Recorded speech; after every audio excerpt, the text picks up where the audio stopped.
पहिल्या टप्प्यामध्ये 216 bus stand आणि बस डेपो जे आहेत त्याचं आम्ही बस पोर्टमध्ये रूपांतर करणार आहोत। शहरी भागामधलेच सगळे डेपो विकसित करण्याच्या ऐवजी त्या एका शहरी भागातल्या डेपोबरोबर ग्रामीण भागातले 2 डेपो आम्ही विकसित करायला देणार आहोत, जेणेकरून ग्रामीण भागातली डेपो चांगल्या प्रकारे विकसित होऊ शकेल आणि राज्यामध्ये हा महत्त्वपूर्ण प्रकल्प माननीय मुख्यमंत्री देवेंद्रजी फडणवीस, उपमुख्यमंत्री आदरणीय अजितदादा पवार आणि आमच्या पक्षाचे मुख्य नेते उपमुख्यमंत्री श्री एकनाथ शिंदे साहेबांच्या माध्यमातून सर्व ठिकाणी राबवत आहोत। निविदा प्रक्रियेला सुरुवात झालेली आहे। पुढल्या 2 महिन्यामध्ये ते अंतिम टप्प्यामध्ये येईलच। पण प्रामुख्यानं राज्यामध्ये परिवहन मंत्री असताना एक महत्त्वपूर्ण निर्णय आम्ही घेतलेला आहे। कालच लक्षवेधी विद्यार्थी वाहतूक करत असलेल्या बसेस किंवा विद्यार्थी वाहतूक करत असलेल्या ज्या काही गाड्या आहेत त्यामध्ये अपघाताची मालिका सातत्यानं होत आहे।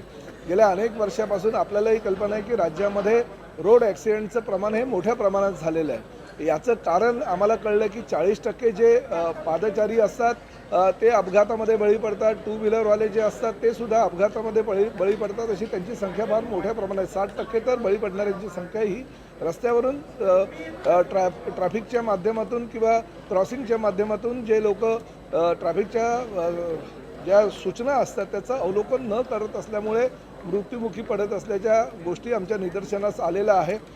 परिवहन खात्याने काल महत्त्वपूर्ण बैठक घेतली। परिवहन खात्याचे आमचे सगळे अधिकारी त्याला उपस्थित होते। आम्ही असा निर्णय घेतला की राज्यामध्ये ज्या ठिकाणी RTOची कार्यालय आहे त्या RTOच्या कार्यालयामध्ये जर मोकळी जागा असेल किमान 1 एकर तर त्या जागेवर ट्रॅफिक गार्डन करायचं किंवा जर ज्या ठिकाणी RTOकडे जागा उपलब्ध नसेल तर त्या ठिकाणी महापालिकेच्या माध्यमातून, नगर परिषदेच्या माध्यमातून किंवा जिल्हाधिकाऱ्यांच्या सहकार्यानं किमान 1 एकरचा भूखंड हा RTOच्या ताब्यामध्ये त्यांनी द्यावा। त्याची निगा व देखभाल ही RTO डिपार्टमेंट करेल। राज्य शासनाच्या व केंद्र शासनाच्या रोड सेफ्टीचं जे फंड आमच्याकडे भरपूर मोठ्या प्रमाणात उपलब्ध होत आहे त्यातून तो खर्च करेल। किमान एका ट्रॅफिक गार्डनसाठी 1 कोटी रुपये आम्ही खर्च करू। तर राज्यामध्ये 60 ठिकाणी आम्ही ट्रॅफिक गार्डनची निर्मिती करणार आहोत आणि ट्रॅफिक गार्डनमध्ये दर आठवड्यातून 1 दिवस हा RTOचा अधिकारी त्या ठिकाणी जाईल। शालेय विद्यार्थी, महाविद्यालयीन विद्यार्थी आणि सर्वसामान्य लोक म्हणजे विद्यार्थ्यांचे पालकसुद्धा त्या ठिकाणी येतील आणि ट्रॅफिकच्या समस्या किंवा ट्रॅफिकच्या सूचना ज्या आहेत त्याचं ते अवलोकन करतील, त्याचं मार्गदर्शन करतील, विद्यार्थ्यांना त्याचं महत्त्व पटवून देतील, जेणेकरून भविष्यामध्ये ह्या ट्रॅफिकच्या गार्डनच्या माध्यमातून अपघातांची मालिका जी आहे ती कमी होईल। सर, पण हा गेम चेंजर प्रोजेक्ट ठरेल? हा गेम चेंजर प्रोजेक्ट पूर्ण देशाच्या दृष्टिकोनातून ठरेल, कारण पहिला महाराष्ट्र हे पहिलं राज्य आहे की ट्रॅफिक गार्डनच्या माध्यमातून विद्यार्थ्यांना त्याचबरोबर महाविद्यालयीन विद्यार्थी आणि सर्वसामान्य त्या विद्यार्थ्यांच्या पालकांना सुद्धा ट्रॅफिकचं महत्त्व समजून देतील। आजपर्यंत ट्रॅफिकच्या ह्या समस्यांमुळे अनेक लोकांचे जीव गेलेले आहेत आणि त्यामुळे ती संख्या दिवसेंदिवस वाढते आहे। ही संख्या कमी करायची असेल तर जनजागृती हा फार मोठा पर्याय आहे।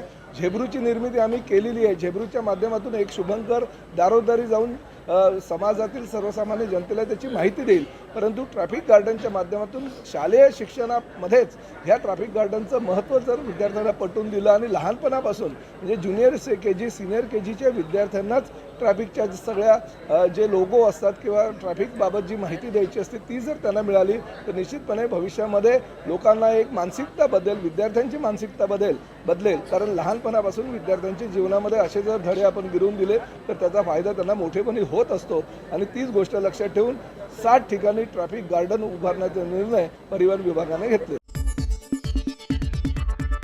आपली माणसं, आपला देश, पाहत रहा जनादेश। काय सांगाल? राज्याचे मुख्यमंत्री देवेंद्र फडणवीस साहेबांनी 8 दिवसाआधीच त्याची बैठक घेतली। 50 कोटी रुपयापैकी 17 कोटी निधी मंजूर केला आणि त्या ठिकाणी पुलाचं लवकर टेंडर होणार आहे आणि काम चालू होणार। सर, विजय वडेट्टीवार असे म्हणाले की अमित शहा यांच्या घरी 5-6 बिबटे सोडा। विजय वडेट्टीवार साहेबांना माझं म्हणणं आहे ते विदर्भाचे आहे। ज्या परिसरामधून ते निवडून येतात त्याच्या आजूबाजूला पण खूप बिबटे आहे, तर त्यांना असं वाटलं तर सरकारकडनं परमिशन द्या। 4 नाही 10 बिबटे रवी राणा पोसायला तयार आहे। आणि पुन्हा बिबट्याबद्दल मी सांगतो, जसं वनतारा आनंद अंबानींनी डेव्हलप केलं त्या धर्तीवर गौतम अडानी असो, आनंद अंबानी असो, त्यांनी पुढे आलं पाहिजे आणि महाराष्ट्रामध्ये प्रत्येक जिल्ह्यामध्ये वनतारा डेव्हलप केलं पाहिजे। त्या ठिकाणी वनतारा डेव्हलप करून त्या ठिकाणी बिबट्याला सुरक्षित ठेवलं पाहिजे, जेणेकरून इथलं पर्यटनसुद्धा वाढेल आणि जनावरंसुद्धा चांगल्या प्रकारे सुरक्षित राहील म्हणून आवाहन करतो की सरकारने त्यांना बोलवलं पाहिजे, त्यांना जिल्ह्यामध्ये जागा उपलब्ध करून दिली पाहिजे आणि वनताराच्या धर्तीवर आनंद अंबानी आणि गौतम अडाणींनी या ठिकाणी वनतारा डेव्हलप केलं पाहिजे. आपली माणसं, आपला देश, पाहत रहा जनादेश. सर्व नागरिकांना आवाहन करण्यात येत आहे की सध्या डासांमार्फत पसरणाऱ्या डेंग्यू या आजाराचा प्रसार रोखण्यासाठी प्रत्येकाने पुढील प्रमाणे कार्यवाही करावी. डेंग्यू आजार एडिस इजिप्ती हा डास चावल्याने होतो. या डासांची पैदास साचलेल्या किंवा साचवलेल्या स्वच्छ पाण्यामध्ये होते. 8 दिवसांपेक्षा जास्त दिवस पाणी उघडे व साचून राहिल्यास त्यात डास अंडी घालतात. अंड्यांच्या अळ्या तयार होऊन पुढे डास तयार होतात. यासाठी आपल्या घरातील पाणी साठे, उदाहरणार्थ बॅरल्स, पिंपे, टाक्या, हौद, रांजणे इत्यादी दर आठवड्याला रिकामे करून घासून पुसून कोरडे करून पुन्हा भरावे. 1 दिवस कोरडा दिवस म्हणून पाळावा. पाणी साठ्यांना घट्ट झाकणे बसवावीत किंवा जुनी साडी, चादर, धोतर यांनी बांधून झाकून ठेवावीत, म्हणजे डास त्यात जाऊन अंडी घालणार नाहीत. घराच्या गच्चीवर, आजूबाजूला, अंगणात कोठेही पाणी साचू देऊ नये. भंगार सामान उघड्यावर टाकू नये. उदाहरणार्थ टायर्स, प्लास्टिक सामान, कुंड्या, टाकाऊ वस्तू इत्यादी. अशा सामानात पावसाचे पाणी साठून त्यात डेंग्यूच्या डासांची पैदास होते. घरातील कूलर्स, फ्रीजच्या पाठीमागील ट्रे हे देखील वेळोवेळी कोरडे करावेत.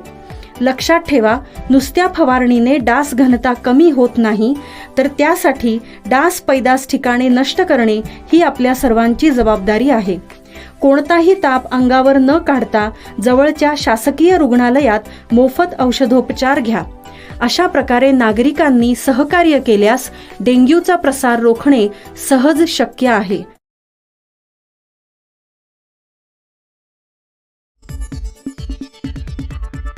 आपली माणसं, आपला देश, पाहत रहा जनादेश.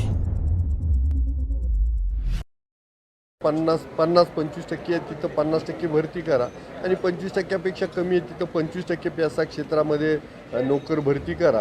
एकूण 9 संवर्गाची कॉन्ट्रॅक्ट बेसिसवरती भरती झाली, पण अजून 8 संवर्ग म्हणजे 17 संवर्गाची भरती पूर्णत्वाला जात नाही आहे. तर आमची या निमित्तानं मागणी आहे की सरकारनं जर कोर्टानं निर्णय दिला आहे तर GAD विभाग कशाची वाट पाहतो आहे.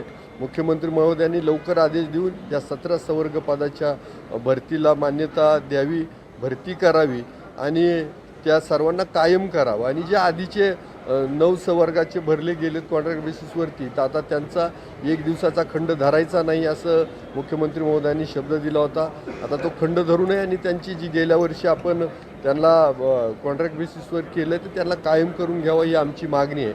यासाठी अधिसंख्य पदाच्या भरतीसाठी आमच्यादादा पाडवी यांनी त्यांचा प्रश्नोत्तराच्या तासाला प्रश्न उपस्थित केला होता. त्याला उत्तरही आलं. अधिसंख्य पदाची त्यांनी 12,500 भरती व्हायची, तर ती पण भरती मार्गी लवकरात लवकर लागेल. आणि आता माझी लक्षवेधी कदाचित उद्याच्या या सत्रामध्ये असणार आहे आणि त्या लक्षवेधीच्या माध्यमातूनही आम्ही सरकारचं लक्ष वेधतो आहे. पण आता तुम्हाला माहीत असेल की अधिवेशनाचे दिवस कमी आहेत आणि किती लक्षवेधी लागतील किती लागणार नाही हे सांगता येत नाही. आणि कदाचित उद्याच्या सत्रात लक्षवेधी येते का नाही, कारण शेवटी ज्या लक्षवेधी निघत आहेत तर त्या तुमच्या नंबर लागला तरचा प्रश्न आहे किंवा त्याची काढण्याची जी पद्धत आहे ते लॉटरी पद्धतीची प्रक्रिया आहे. त्यामुळे त्यात नंबर लागन ना लागन हे सांगता येत नाही. आणि म्हणून आज आम्ही सरकारचं लक्ष वेधतोय की या प्रश्नाला तुम्ही लवकरात लवकर वाचा आम्ही फोडतोय, तर तुम्ही त्याच्याकडे न्याय द्यावा आणि लवकरात लवकर हा प्रश्न मार्गी लागावा. यासाठी आम्ही सगळे आमदार मुख्य सचिवांनाही भेटलो आहे, मुख्यमंत्री महोदयांना पण भेटलो. आपली माणसं, आपला देश, पाहत रहा जनादेश. सामाजिक न्याय विभागातर्फे काल आमचा जो एक विभाग आहे लीडकॉम यांनी प्राडा हा जो ब्रँड आहे याबरोबर एक ऐतिहासिक करार केला. कोल्हापुरी चप्पल जी महाराष्ट्रामध्ये फेमस आहे, परंतु याचा देशातच नाही तर जगभरामध्ये कसा प्रसार होईल आणि ती तिथपर्यंत कशी पोचेल यासाठी काल आमचा एक करार झाला प्राडासोबत. या करारामध्ये त्यांनी देशामध्ये तातडीनं 6 आउटलेट हे त्यांचे स्थापित करायचा सुरुवात केलेली आहे आणि फेब्रुवारीमध्ये जगभरामध्ये 26 आउटलेट त्यांचे असणार आहे.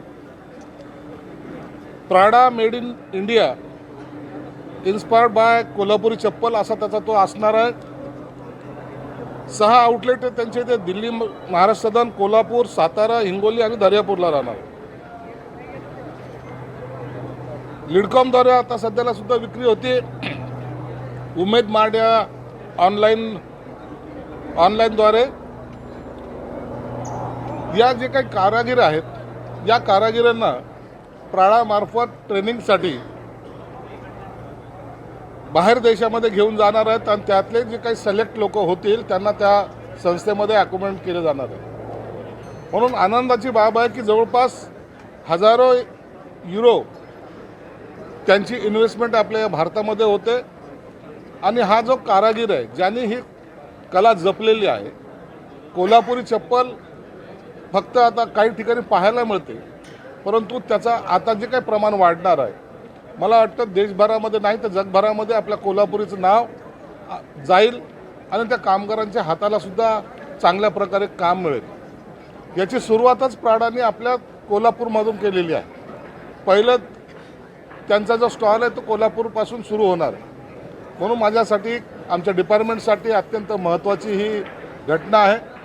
आमच्या ज्या MD आहेत देश भ्रतार यांनी यासाठी भरपूर प्रयत्न केले. सचिव हर्षदीप कांबळे त्यांनी प्रयत्न केलेत. मला वाटतं एक पॉझिटिव्ह जो सामाजिक न्यायाकडं विभागाकडं पाहण्याचा जो दृष्टिकोन आहे आता निश्चित बदलेल. लिडकॉम ही अशी एक संस्था आमची आहे जी आता मायनसमध्ये नाही. लोन देणे आणि ते डुबणे हा प्रकार नाही, तर लिडकॉम या संस्थेमार्फत पुन्हा त्या सर्व कारागिरांना एक चालना देण्यासाठी मोठं दालन आता ओपन झालेलं आहे. म्हणून आमच्या या डिपार्टमेंटच्या सर्व सदस्यांचं, अधिकाऱ्यांचं मी स्वागत करतो आणि कोल्हापूरकरांचं खास करून जे अनेक वर्ष या व्यवसायामध्ये होते त्यांना आता खऱ्या अर्थानं सन्मान मिळायला सुरुवात होईल असं याद्वारे मी आपल्याला सांगतोय.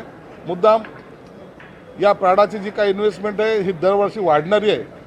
त्यामुळे सामाजिक न्याय विभाग फक्त छोटंच काम काहीतरी करते किंवा काही दिसून येत नाही अशातला भाग नाही, तर एक मोठ्या म्हणजे एका वेगळ्या विश्वामध्ये आमचं पदार्पण होतं आहे.